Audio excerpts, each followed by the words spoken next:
concept of central tendency and its measures।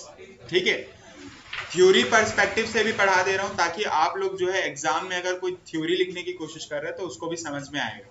ठीक है, अब देखो मेजर्स ऑफ सेंट्रल टेंडेंसी का मतलब क्या होता है। जैसे मैं बोल रहा हूं कि एक एग्जांपल लेते हैं, सपोज मान के चलो दो पर्सन है, दो पर्सन के बीच में अभी बात चल रहा है।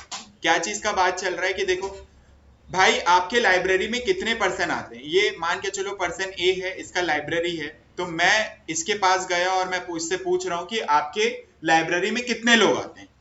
तो मैंने इससे क्या क्वेश्चन किया, कितने लोग आते हैं। ठीक है, तो ये बोल रहा है इस दिन इतने लोग आए थे, इस दिन इतने लोग आए थे, इस दिन इतने। मेरे को वो सब मत बताओ, मेरे को एक एग्जैक्ट डेटा बता दो कि आपके लाइब्रेरी में ऑन एन एवरेज कितने लोग आते हैं, ऑन एन एवरेज। ठीक है, तो मैं क्या बोला यहाँ पे, वर्ड एवरेज बोला। मेरे को एवरेज बताओ, इस दिन कितना आए थे, इस दिन कितना आए थे, इस दिन। मेरे को इससे कोई मतलब नहीं है। तो यहाँ पे जो एक पिक्चर मैंने यहाँ पे दिखाया है वो वही शो कर रहा है। तो यहाँ पे देखो, अगर आप देखोगे तो क्या लिख रहा है, आपको दिख रहा है number of books read in the last year. मतलब यहाँ पे कभी 3 बुक रीड किया गया, कभी 4 बुक। तो मैं बोल रहा हूं मेरे को 3 बुक, 4 बुक, 5 बुक ये सब मत बताओ, मेरे को सीधा क्या बता दो, ऑन एन एवरेज। तो ऑन एन एवरेज आपको भी मालूम है, एवरेज तो हमेशा कहां पे आता है, बीच में आता है। देखो एवरेज कहां पे आएगा, हमेशा बीच में आएगा। तो इसी को हम लोग क्या बोल रहे हैं, measure of central tendency. Central का मतलब हो जाता है बीच में। आ रहा है समझ में। तो आपके पास जो ये इंफॉर्मेशन दिया है, कितने सारे इंफॉर्मेशन, ये जो डेटा दिया हुआ है, इस डेटा में से आपका आंसर क्या आ रहा है, एक सिंगल यूनिट में आ रहा है, आपका आंसर एक ही आएगा। तो यहाँ पे जो इंफॉर्मेशन दिया, मतलब ये जो डेफिनेशन दिया, इसको रीड करो। क्या बोल रहा है, central tendency is the definition as the statical measure. Statical measure क्यों बोल रहे हो, आपके पास डेटा है। फिर उसके बाद क्या बोल रहा है, that defines a single value. Single value मतलब समझ में आ रहा है मैं किसकी बात कर रहा हूं, इसकी बात कर रहा हूं। और as a represent as entire distribution. और एंटायर डिस्ट्रीब्यूशन का मतलब हो गया ये जो पूरे इंफॉर्मेशन थे उसको कौन रिप्रेजेंट कर रहा है, ये वाला डेटा रिप्रेजेंट कर रहा है। तो मैं क्या बोला, मेरे को ये मत बता, तू ये मत बता, मेरे को ये मत बता, ये मत बता, मेरे को क्या बता, तू सिर्फ और सिर्फ ऑन एन एवरेज बता दे। तो हमको यहाँ पे मेजर ऑफ सेंट्रल टेंडेंसी मिल गया। तो ये जो बता रहा है, ये अपने मन से कुछ भी डेटा नहीं बताएगा, वो कैलकुलेशन करेगा। उसको क्या करना पड़ेगा, कैलकुलेशन सीखना पड़ेगा। अब वो कैलकुलेशन करके बताएगा, तो उसको क्या है, अपनी कैलकुलेशन, मतलब उसने पढ़ाई की है। क्या चीज की पढ़ाई की है भाई, उसने एवरेज कैलकुलेट करना सीखा है। तो जब वो पढ़ाई कर रहा था तो एवरेज पढ़ते समय उसने एवरेज के बारे में पढ़ा था। एवरेज दो टाइप का रहता है, एक मैथमेटिकल रहता है और एक पोजिशनल रहता है। क्या रहता है, एवरेज कितने टाइप का होता है, दो टाइप का होता है, एक मैथमेटिकल रहता है और दूसरा पोजिशनल रहता है। तो मैथमेटिकल जो है, मैथमेटिकल आपका जो दिख रहा है, ठीक है, अब इसमें देखो अर्थमेटिक मीन है पहला। फिर उसके बाद क्या हो जाएगा, पहला क्या है तुम्हारा, ए अर्थमेटिक मीन है, बी तुम्हारा क्या हो जाएगा, ज्योमेट्रिक मीन, और सी जो है हार्मोनिक मीन है। तो ये किसके अंडर पढ़ रहे हो आप, मैथमेटिकल मेथड के अंदर पढ़ रहे हो। और पोजिशनल के अंदर आप मीडियन और मोड पढ़ते हो। इसमें क्या हो जाएगा तुम्हारा, मीडियन और मोड हो जाएगा। आ रहा है समझ में। तो आज हम लोग सीखेंगे कि अर्थमेटिक मीन क्या है, फिर उसके बाद हम सीखेंगे मीन, मीडियन और मोड सीखेंगे, फिर उसके बाद हम लोग ज्योमेट्रिक मीन और हार्मोनिक मीन सीखेंगे।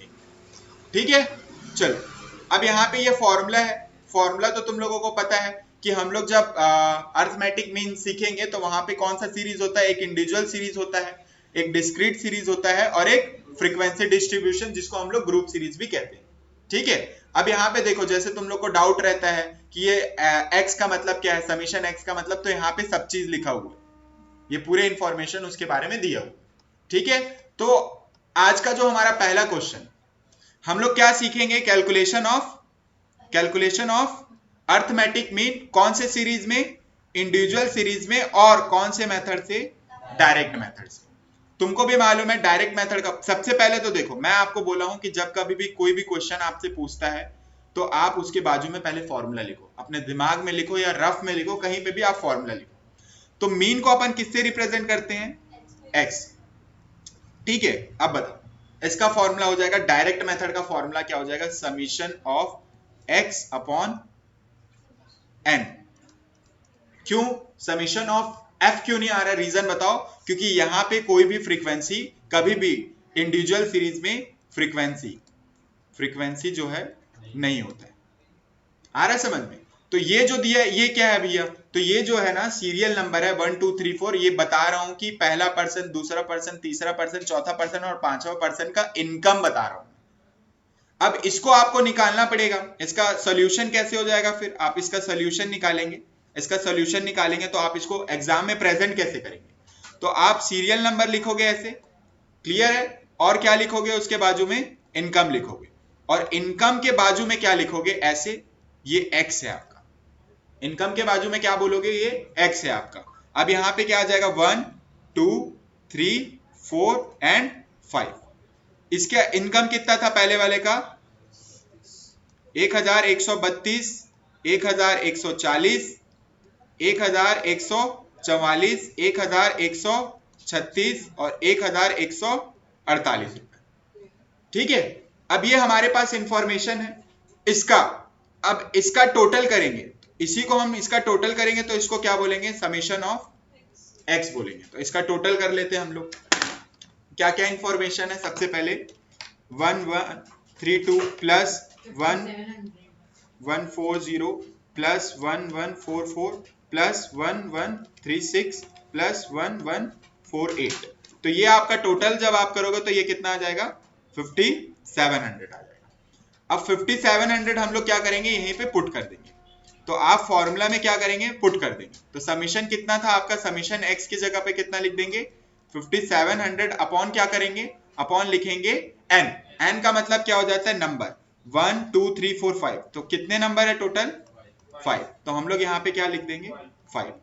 इसको डिवाइड करेंगे 5 से, तो तुम्हारा क्या आ जाएगा 1140। अब देखो आपको मैं एक चीज बताता हूं, ठीक है। अब यहाँ पे सबसे छोटा नंबर आपको देखोगे तो क्या दिखेगा, स्मॉलेस्ट नंबर क्या दिख रहा है ग्रुप में, स्मॉलेस्ट नंबर तुम्हारा क्या दिख रहा है 1132, और सबसे लार्जेस्ट नंबर क्या दिख रहा है, ठीक है। तो आंसर जो है इनके बीच में ही आएगा। तो अगर आप देख रहे हो तो देखो 44 भी एकदम ज्यादा दिख रहा है, 40 भी एक मतलब तुम्हारा एकदम मतलब मिड में अगर हम लोग देखेंगे तो क्या दिख रहा है आपको 1140। अगर ऐसे भी नहीं समझ आ रहा है तो आप कुछ मत करो, 1132 प्लस क्या कर दो 1148 कर दो, और डिवाइडेड बाय क्या कर दो 2 कर दो, तुम्हारा आंसर क्या आ रहा है देख लो। स्मॉलेस्ट और लार्जेस्ट मैंने जो लिखा है ना उन दोनों को ऐड कर दो, इन दोनों को ऐड कर लो 2, क्योंकि दो नंबर को आप ऐड कर रहे हो ना, 1140 ही आ रहा है। आ रहा है समझ में? तो हर क्वेश्चन में ऐसा नहीं होता, लेकिन मैंने आपको सिखाने के लिए बताया, क्योंकि मेजर ऑफ सेंट्रल टेंडेंसी का मतलब बीच का ही वैल्यू आएगा। ठीक है, चलो आगे देखते हैं अब।